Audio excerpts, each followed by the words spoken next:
திரும்ப திரும்ப நான் அதை தான் நான் கேட்குறேன். குழந்தைகளை தொடக்கூடிய நபர், பெண்களை தொடக்கூடிய நபர், எல்லா இடத்திலும் பெண்கள் மீது அத்துமீறல் செய்யக்கூடிய நபர்கள் எப்படி ஒரு எம்எல்ஏ, எம்பி, ஒரு அமைச்சர் பெருமக்களோ அல்லது உயர் காவல்துறை அதிகாரி வீட்டில் இருக்கக்கூடிய பெண்களையோ தொடுவது இல்லை? எவ்வளோ போதையில் இருந்தாலும் அவங்க யாருன்னு எப்படி உனக்கு தெரியுது? அப்போ பயம் இருக்குது. அப்போ இவர்களை தொட்டால் இங்கே பயம் இல்லை. ஏன்னா சாமானிய மனிதர்களை தொட்டாலும் நம்ம ஈஸியாக காலைல ஜெயிலு, சாயங்காலம் பெயில்னு வெளியே வந்துடலாம். இல்லை ஏட்டையாளெலாம் கரெக்ட் பண்ணி காசு கொடுத்தாக்க நம்மளை விட்டுருவாங்க. அப்போ வந்து அரசாங்கம் வந்து எவ்வளோ மோசமாக நிகழ்வு நடத்தி கொண்டிருக்கிறது உங்களுக்கு புரியுது.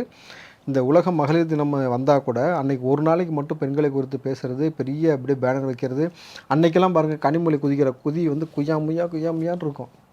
அதற்கு முன்னாடி கனிமொழி சொன்னதெல்லாம் உங்களுக்கு புரிஞ்சா? இளம்பு தேவைகள் உருவாகிறாங்கன்னு. எக்கா அவங்க ஒன்றா ஆட்சியில் பிள்ளை நடந்துக்கிட்டு இருக்காங்க, காதிலே கேட்குறது இல்லை. செவிடங்காதில் ஊதுன சங்குன்னு ஒன்று சொல்லுவாங்க, பழமொழி கேள்விப்பட்டீங்களா? அதுபோல் வந்து அன்றைக்கு பேசக்கூடிய பெண்ணியத்தை பற்றி பேசக்கூடிய திமுக அதற்கு பிறகு பெண்ணியத்தை பற்றி பேசுவது கிடையாது. பெண்களுக்கான பாதுகாப்பை கொடுப்பதற்கான எல்லா வழியும் செய்யணும் பொழுது மோசமான ஒரு ஆட்சி அப்படின்னாக்கா அது திமுக ஆட்சின்றது நிதர்சனமான உண்மை என்பது எல்லா மக்களுக்கும் தெரியும்.